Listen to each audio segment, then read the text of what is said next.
During my husband's seventh-day memorial mass, my daughter-in-law whispered loudly, "At least the company now belongs to my husband." What the will revealed sent shivers down her spine. "I'm glad to have you here. Follow my story until the end and comment the city you're watching from, so I can see how far my story has reached." The church was filled with the scent of lilies. Too many lilies. I sat in the front pew, my hands folded tightly in my lap, trying to focus on Father Mitchell's words about George's life, about our 40 years of marriage. But all I could hear was that whisper. "At least the company is now my husband's, Nicole's." Words, so casually spoken to her sister during my husband's memorial service, sliced through me like a blade. I kept my eyes forward, my face a mask of dignified grief, even as my insides crumbled. George had been gone exactly 7 days, and already they were dividing his legacy. I glanced sideways at my son James, his arm wrapped protectively around Nicole's shoulders. Had he heard what she said? Did he share her eagerness to claim George's construction company? The business he had built from nothing, pouring his heart and soul into every contract, every building, every bridge? "Mom," James touched my arm as people began to rise. The service had ended. I hadn't even noticed. "Are you ready to greet the guests?" I nodded, unable to trust my voice. As I stood, my legs felt hollow, like they might give way beneath me. 65. Years old, and suddenly I felt 90. People filed past me, business associates, cousins, neighbors, all murmuring the same practiced condolences. I accepted their hugs and handshakes on autopilot, my mind still replaying Nicole's whisper. Had she always been this way? This calculating? This cold? "Roseanne, I'm so sorry for your loss." Mary Peterson, George's assistant for 20 years, clasped my hands in hers. Her eyes were red-rimmed and sincere. "He was a wonderful man." "Thank you, Mary," I managed, grateful for her genuine grief. "He thought the world of you." The reception line continued, faces blurring together. I noticed Nicole and James across the room, huddled with Henry Gladwell, George's business partner. Their heads were bent close, voices low. Nicole's hand rested on Henry's arm, her expression earnest and somber, but I saw the gleam in her eyes, anticipation. Later, at the reception in our home, I retreated to the kitchen, needing a moment alone. The caterers had stepped outside for a break, and the silence was blessed relief. I gripped the counter, finally allowing myself to feel the weight of what I'd heard. "You okay, Mom?" My daughter Sarah appeared in the doorway, her face lined with concern. "Just needed a minute," I said, trying to smile. Sarah had flown in from Seattle, leaving her 2 boys with her ex-husband. She'd always been perceptive, too perceptive sometimes. Nicole's being. "Nicole," she said, stepping closer. "You've noticed too?" Sarah snorted softly. "Hard not to. She's practically measuring the curtains in Dad's office." I turned away, busying myself with arranging cookies on a plate. "She thinks James will inherit the company," I said, my voice steadier than I felt. "And will he?" Sarah asked quietly. The truth was, I didn't know. George had always handled the business matters, the legal affairs. I'd trusted him completely, content to support from the sidelines while he built his empire. Why had I never asked about his succession plans? Why had I assumed there would be more time?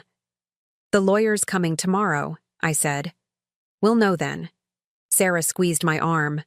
"Whatever happens, I'm here for you." As we rejoined the guests, I noticed Nicole watching me, her expression impossible to read. She approached, arms outstretched for an embrace that felt like a performance.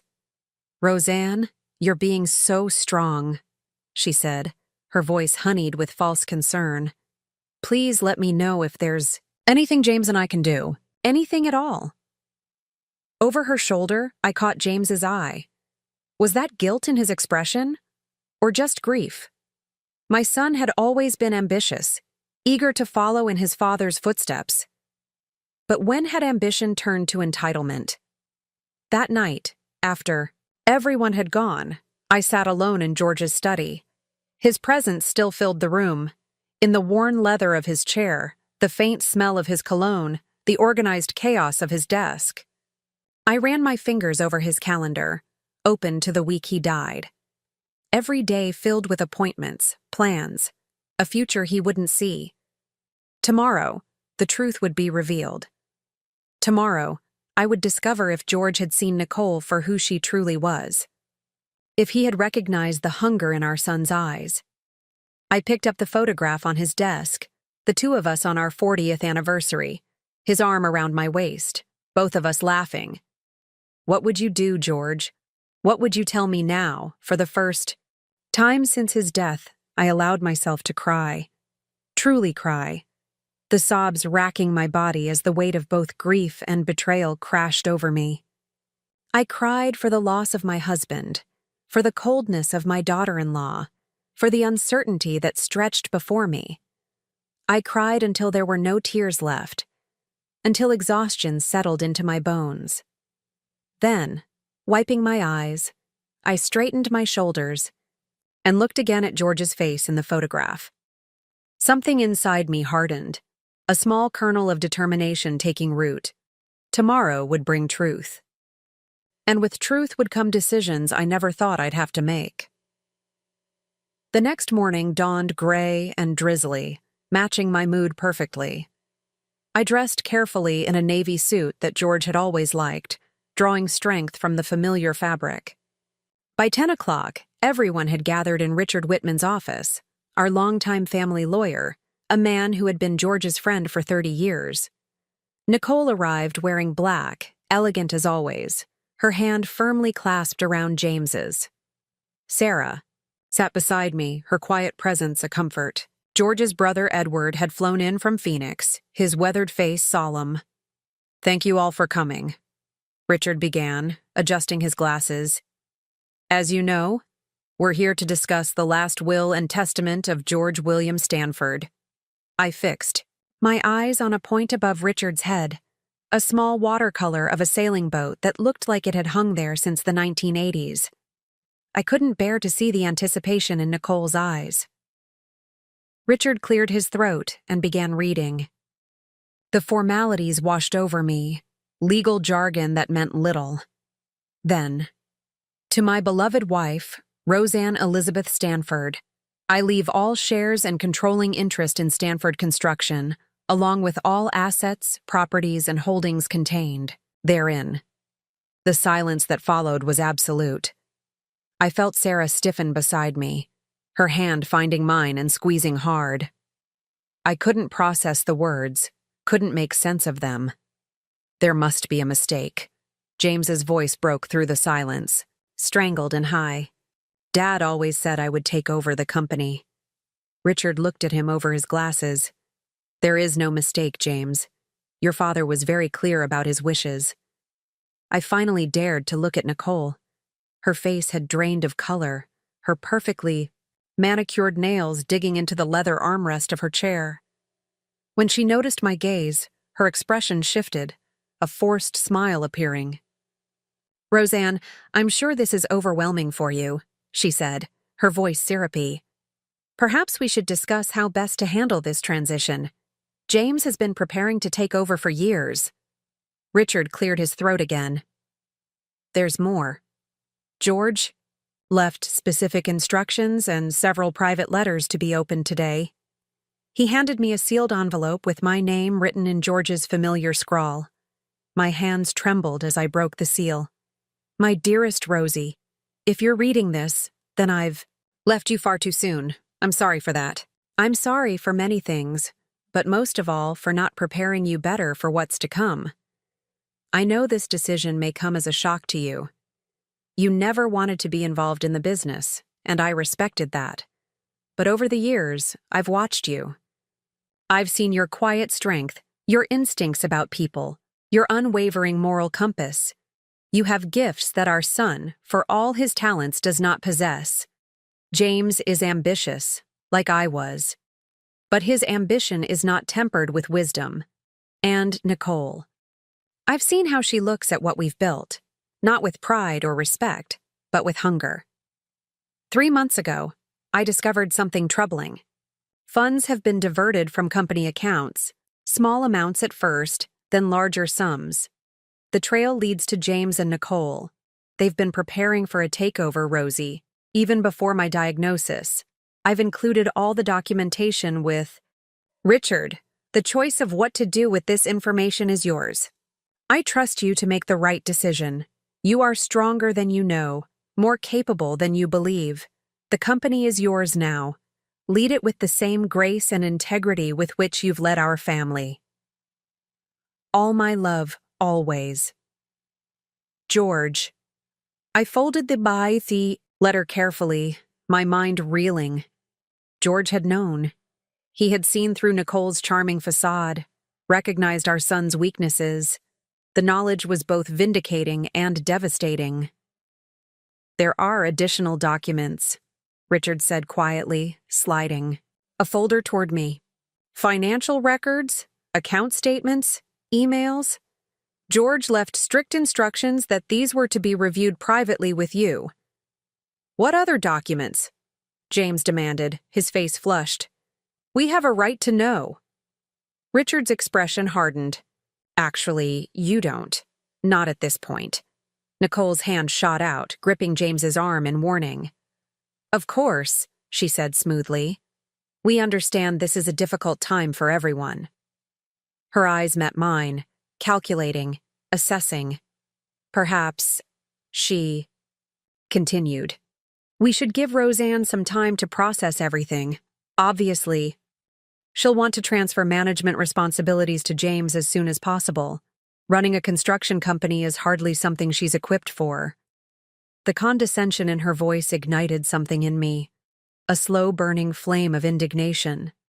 Thank you for your concern, Nicole, I said, surprised by the steadiness of my voice. But I think I'd like to take some time to consider all my options. Sarah's lips twitched with the hint of a smile. Edward cleared his throat. George knew what he was doing, he said, his gruff voice breaking the tension. Always did. James stood, abruptly. This is ridiculous. Dad was sick. He wasn't thinking clearly. James, Richard's voice carried a warning. Your father was of sound mind when he made these decisions. I can assure you of that. Nicole tugged at James's sleeve. Let's go, she murmured. We'll discuss this at home. As they turned to leave, Nicole paused by my chair, leaning down as if to embrace me. This isn't over, she whispered, her breath hot against my ear. You have no idea what you're doing. When the door closed behind them, I let out a breath. I hadn't realized I was holding. Sarah's arm came around my shoulders. Mom, are you okay? I looked down at George's letter, then at the folder containing evidence of my son's betrayal. My heart felt like it was being torn in two. I don't know, I answered honestly. But I think I need to find out exactly what James and Nicole have been up to. Richard nodded grimly. George was very thorough in his investigation. You should prepare yourself, Roseanne. What you're about to learn won't be easy to hear. As I reached for the folder, I felt a strange calm settling over me. George had trusted me with this. He believed I was strong enough to handle it, to make the right decisions. For the first time in 40 years, I was on my own. But perhaps I wasn't as unprepared as I'd thought. The manila folder sat on my kitchen table for 3 days before I found the courage to open it. Sarah had returned to Seattle, promising to come back soon. The house felt cavernous without George, every room haunted by memories. But the silence gave me time to think, to process, to plan. When I finally opened the folder, the contents stole my breath. Bank statements, transfer records, emails between James and Nicole dating back nearly 2 years.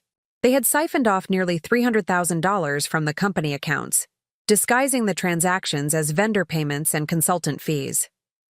One email exchange made my hands shake with anger. Dad's asking questions about the Carson project expenses.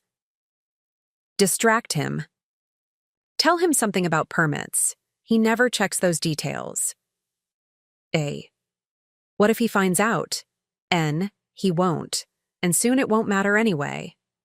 The doctor said 6 months max. They had known about George's cancer, had counted on his illness to distract him, had calculated his death into their plans. I closed the folder, walked calmly to the bathroom, and vomited until there was nothing left but bitter bile. My own son had betrayed not just the company, but his dying father. That night, I made a decision. I called Catherine Zhao, a business consultant who had worked with George occasionally. We arranged to meet the following day. Mrs. Stanford, Catherine greeted me, her handshake firm and confident. I was sorry to hear about George. He was a good man. Thank you, I said. And please, call me Roseanne.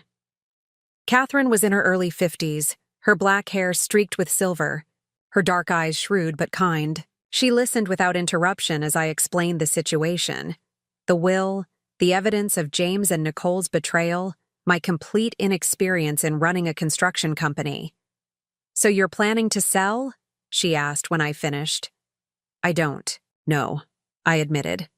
Part of me wants to wash my hands of all of it. But George trusted me with this. He believed I could do it. Catherine studied me, her expression thoughtful. George and I spoke often about the company. He mentioned you more than you might think. I blinked in surprise. Me? He said you had an instinct for people, that you could spot a dishonest contractor from a mile away.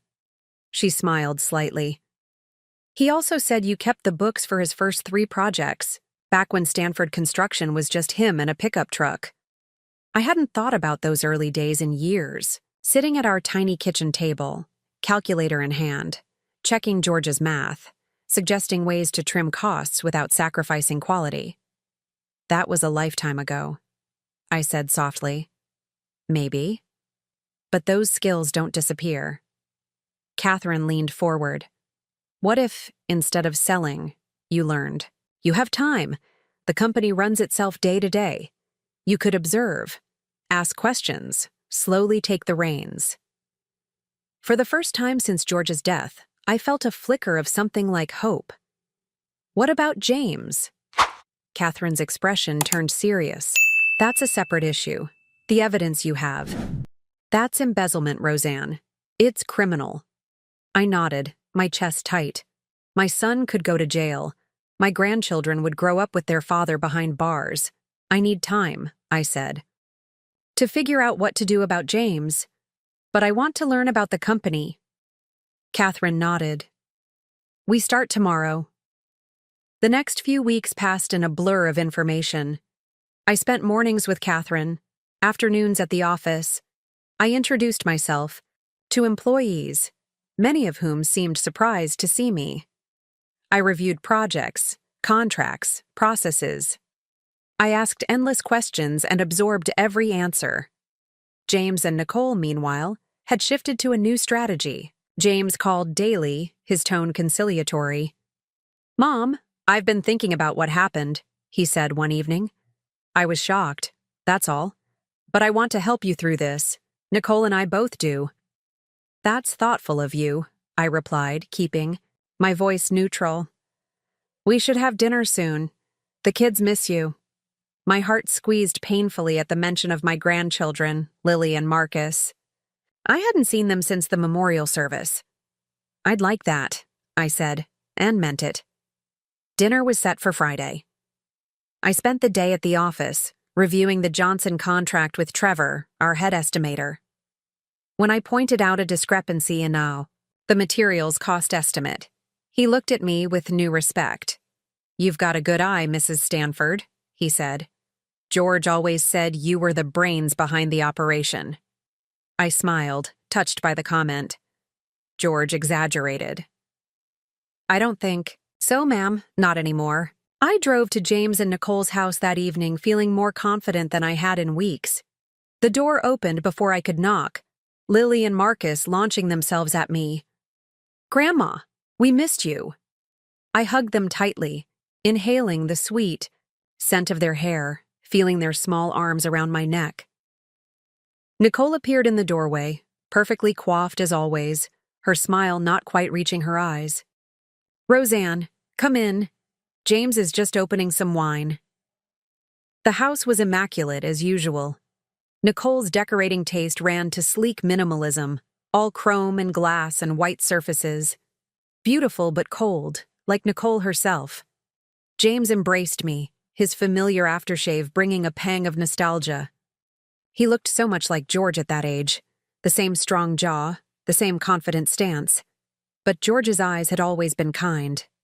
Mom, you look well, he said, handing me a glass of white wine. I'm keeping busy, I replied. At the company? Nicole asked, her tone light but her eyes sharp. Among other things. As we settled at the dining table, I noticed how James and Nicole exchanged glances, a silent communication passing between them. The children chattered happily, oblivious to the undercurrents. So, James said, cutting into his salmon, have you given any thought to the future? Of the company, I mean. Some, I answered, watching Nicole's perfectly manicured fingers tighten around her fork.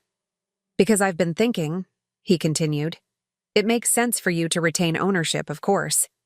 But the day-to-day operations, that's a lot for anyone to take on, especially someone who's never been involved in the business. It would be a shame, Nicole added smoothly, for George's legacy to suffer. He built something remarkable. Yes, I agreed, meeting her gaze steadily. He did. The dinner with James and Nicole repeated itself every Friday for the next month. Each time, the pattern was the same. Warm greetings, time with my grandchildren, then the inevitable, carefully worded suggestions that I step aside. Let James take over. Sign the papers they had conveniently prepared. It's for the best, Mom, James would say, his eyes earnest. You deserve to enjoy your retirement, not worry about contracts and payroll. I would smile, deflect, change the subject. Each week I watched Nicole's polite mask slip a little further, frustration seeping through the cracks. Meanwhile, I continued my education. Catherine was a patient teacher, helping me understand not just the business, but the industry. I spent more time at the office, getting to know the employees, reviewing past projects. To my surprise, I found I had a knack for it, for spotting inefficiencies, for asking the right questions, for connecting with clients.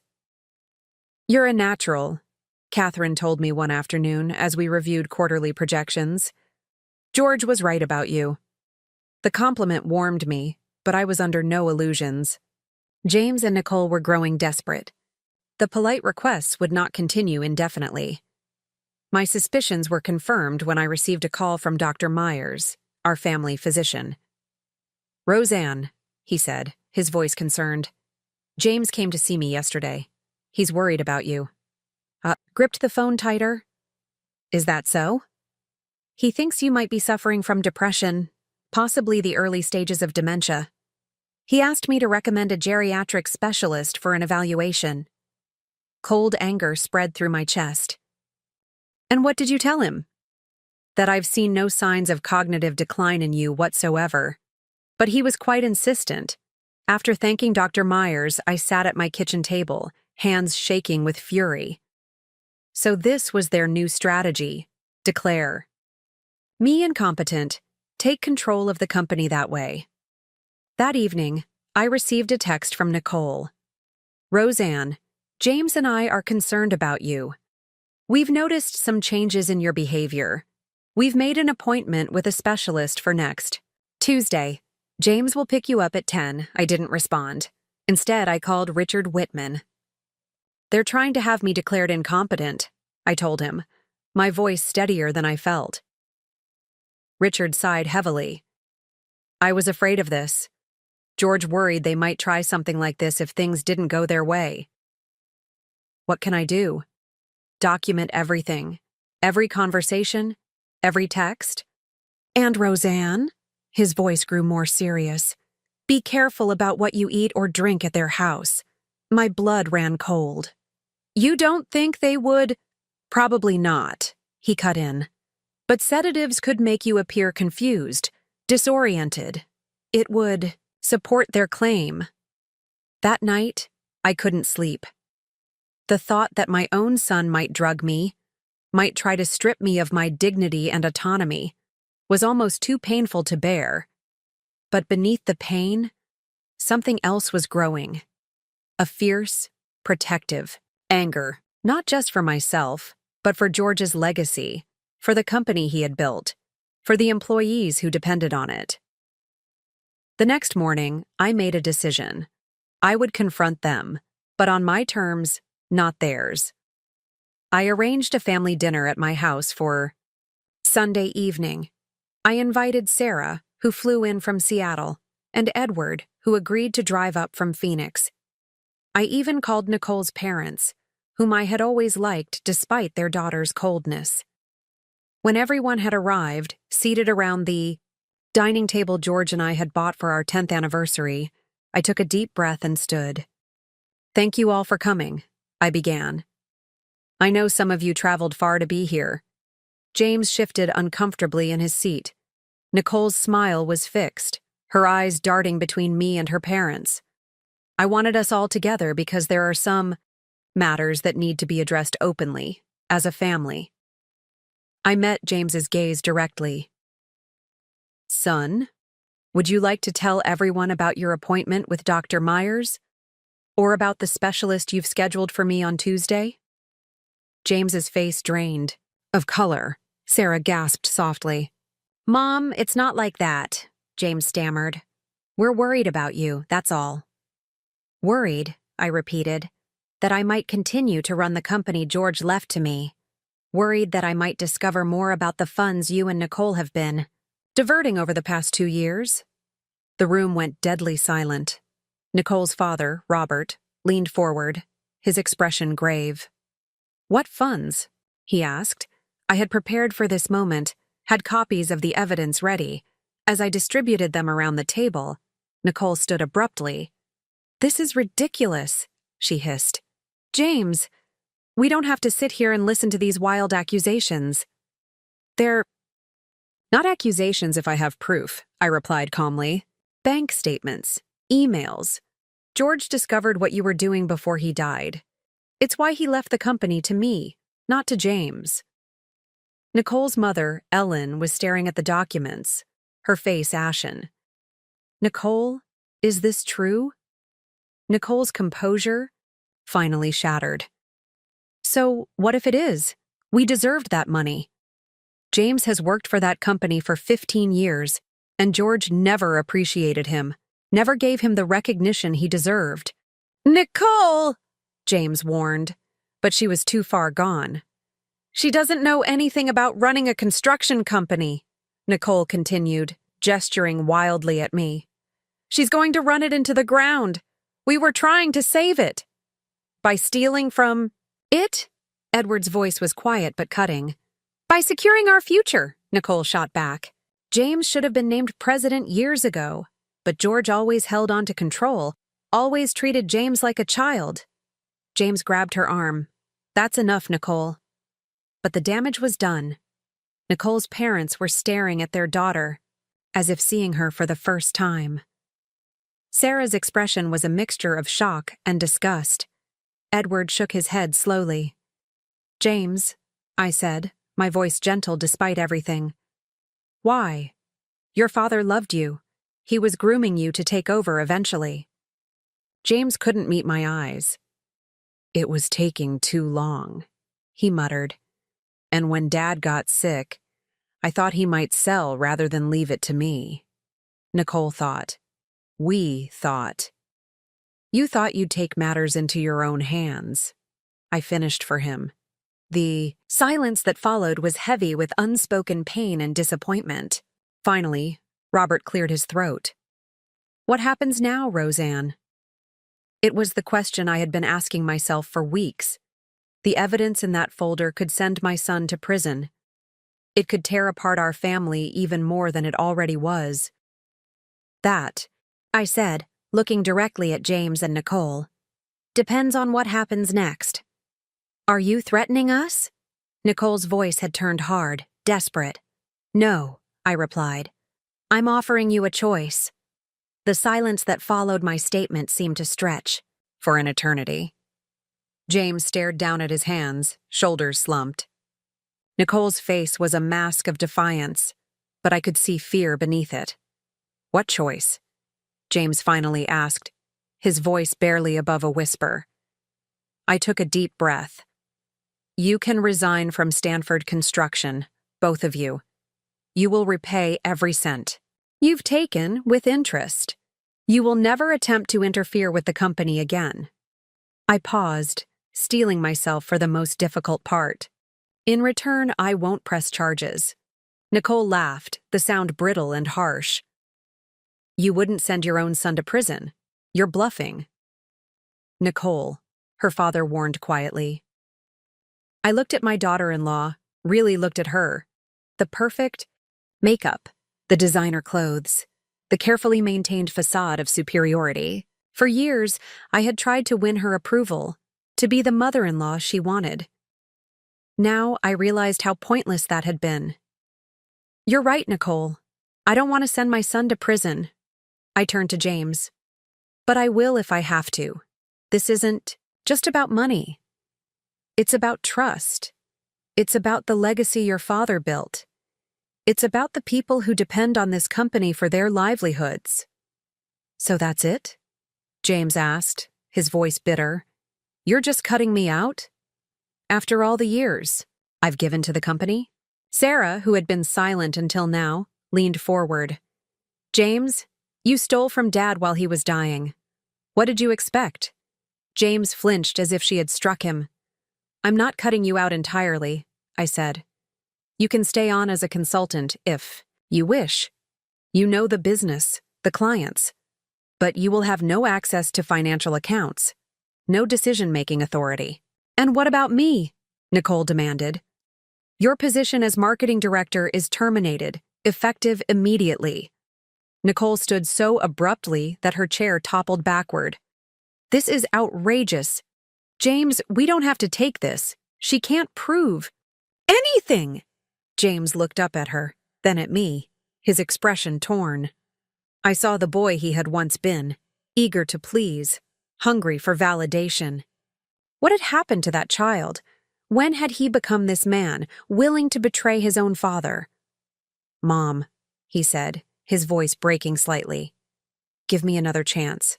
Please. I'll make it right. For a moment, I wavered. This was my son, my firstborn. Despite everything, I loved him, James, I said gently. This is your second chance. I'm not sending you to jail. I'm not exposing what you did to the world. But I can't put you in a position to hurt the company again. Nicole grabbed her purse. This is ridiculous. We'll fight this. We'll get lawyers involved.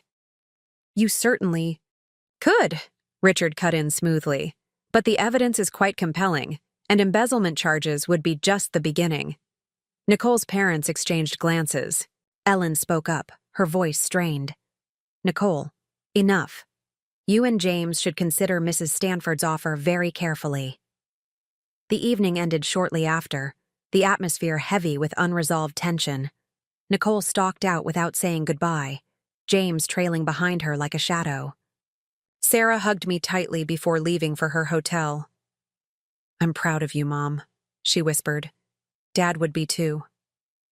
That night, alone in the house that suddenly felt too big, I sat in George's study and wept. For the son I had raised, for the family that was fracturing, for the husband who wasn't there to help me through it. The next morning, reality set in. I had a company to run, employees who depended on me. I dressed carefully, choosing a blue suit that made me feel confident, and drove to the office. The news had spread quickly. As I walked through the building, I could feel eyes on me, could hear the whispers. James and Nicole had been popular, at least on the surface. I wondered how many people thought I was just a bitter widow, pushing out my own son out of spite. Catherine met me at my office. George's office, now mine. "Are you ready for this?" she asked. "No," I admitted, "but I'm doing it anyway." I spent the day in meetings with department heads, listening more than speaking, asking questions, taking notes. Some seemed skeptical of me, others guardedly optimistic. Trevor, the head estimator, was openly supportive.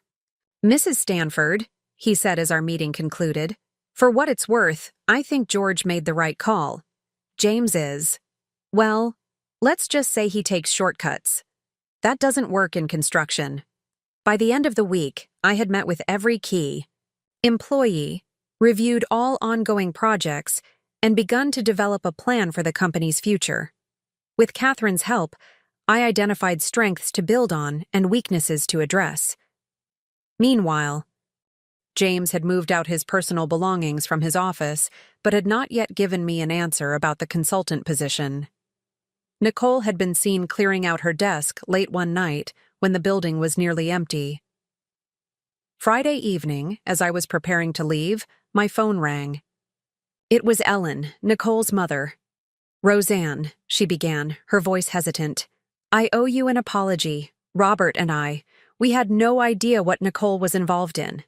"I know," I said, meaning it. Ellen and Robert were good people. They had always treated me with kindness. "We've spoken with them," she continued. "Extensively, I think. I think James might be ready to accept your offer. But Nicole..." I sighed, understanding what she wasn't saying. Nicole was the driving force, had always been. She had pushed James, molded him, used his insecurities to her advantage. "Ellen, I appreciate you reaching out. But this is between James and me now. He needs to make his own decision." As if on cue, a text came through from James. "Can we talk tomorrow?" Alone. I stared at the message, hope and wariness battling within me. Was this the first step toward reconciliation, or another manipulation? The next morning, I met James at a small cafe downtown, neutral territory for both of us. He looked tired, the circles under his eyes pronounced. "I've been thinking about your offer," he said after we'd ordered coffee. "I want to accept it." "And Nicole?" He grimaced. "She's not happy. She thinks we should fight you." But he hesitated. "I've been looking at what would happen if this went public. My career would be over. No one would hire me." It wasn't remorse, not yet. But it was a start. "And the money?" "We'll pay it back," he said. "All of it. It might take time, but we'll do it." I studied my son's face, looking for sincerity, for understanding of the damage he had caused. I saw exhaustion, resignation, perhaps a flicker of shame. It wasn't enough, not nearly enough. But it was a beginning. "All right," I said. "We'll draw up an agreement. You'll work as a consultant, 3 days a week. You'll report directly to me." He nodded, his relief palpable. "Thank you, Mom."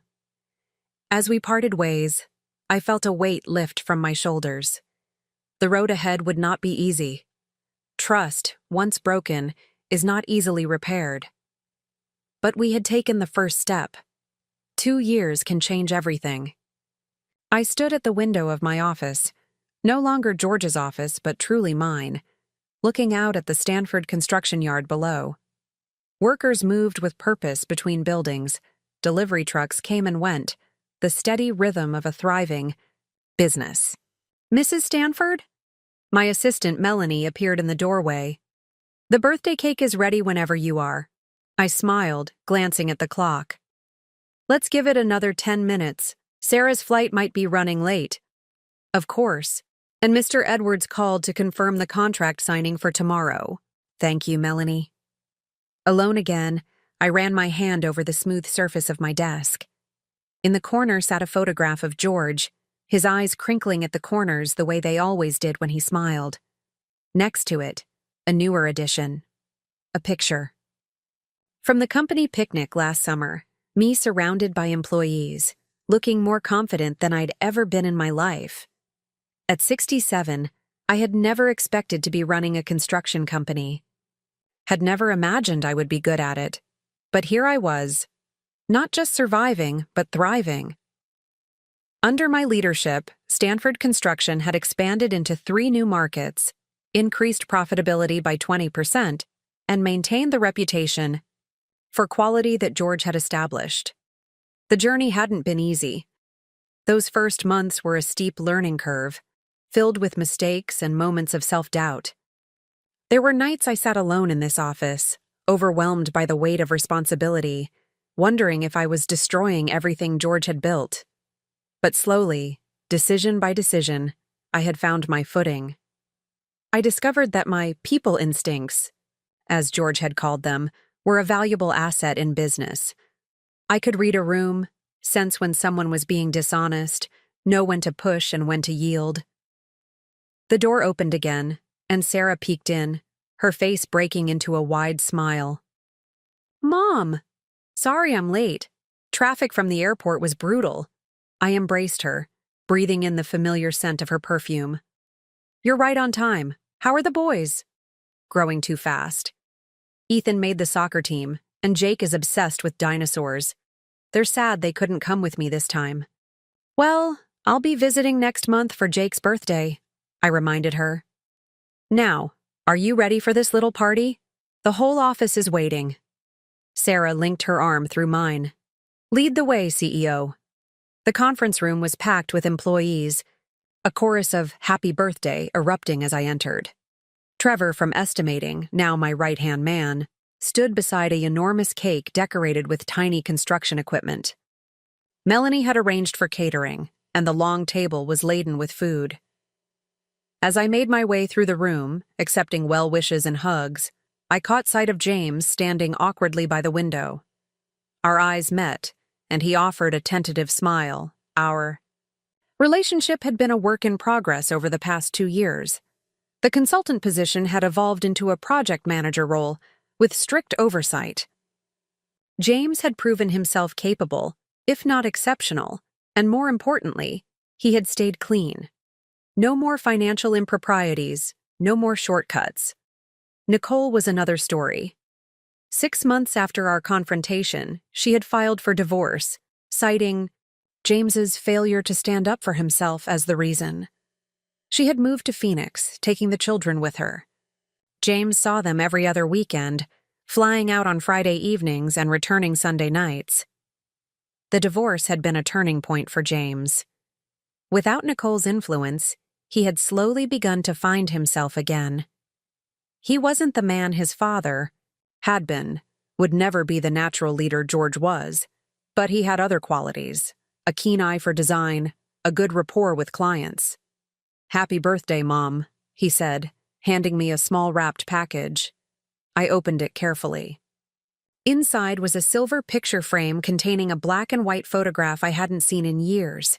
George and me on the day we broke ground on our first major project, both of us laughing, covered in dirt from the ceremonial shovel. "I found it when I was going through some old files," James explained. "Thought you might like to have it." "I love it," I said truthfully, touching the image of George's smiling face. "Thank you, James." After cake and speeches, as the party began to wind down, Sarah pulled me aside. "So," she said, her voice low, "have you given any more thought to Richard's suggestion?" Richard Whitman had introduced me to his friend Alan 6 months ago. Alan was a widower, a retired architect who had worked with George occasionally over the years. We had been seeing each other casually, dinners, theater, comfortable companionship. I admitted. Alan asked me to go to Italy with him. For 3 weeks, in September. Sarah's eyebrows shot up. "And? Are you going?"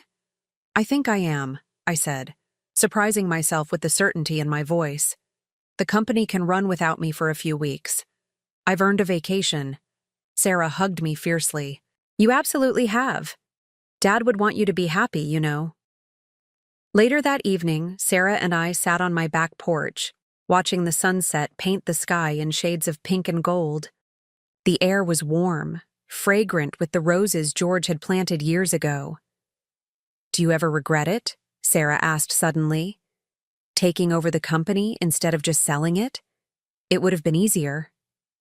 I considered the question, thinking of the long hours, the steep learning curve, the weight of responsibility. Then I thought of the satisfaction of a project completed on time and under budget, the pride in seeing a building rise from nothing, knowing I had played a part in its creation. The respect I had earned not as George's widow but as a business leader in my own right. No, I said finally. No regrets. It hasn't been easy, but it's been right. For me, for the employees, for George's legacy.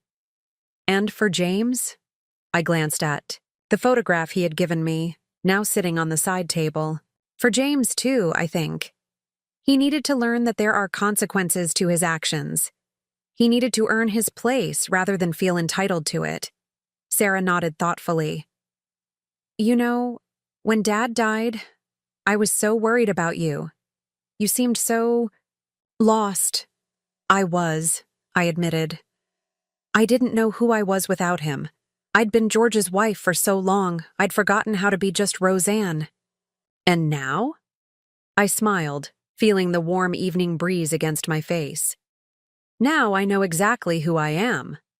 The company holiday party that December was held at the Grand Hotel downtown, a celebration of Stanford Construction's most profitable year to date. I stood at the podium, looking out at the faces of employees, clients, and friends. 27 months ago, I knew almost nothing about running a construction company, I began, but George did. He knew that this company wasn't just about buildings. It was about people, about integrity, about doing things right, even when no one is watching. I paused, my gaze finding James in the crowd. He nodded slightly, understanding. In his eyes, Stanford Construction will continue to grow and evolve. We'll face challenges and opportunities, but our foundation, the values that George Stanford built this company on, those will never change. As applause filled the room, I felt a sense of completion, of things coming full circle. Nicole had been wrong that day at the memorial service. The company wasn't her husband's. It wasn't even mine. Not really. It belonged to all of us who had built it, brick by brick, day by day. It belonged to George's memory and to the future we would create together. And as for me, the woman who had once been just George's wife, I had found something I never expected. Not just purpose, not just confidence, but joy. The joy of discovery, of challenge, of becoming more than I had ever thought possible. George had given me one final gift. Not the company itself, but the opportunity to discover my own strength. And for that, I would be forever grateful.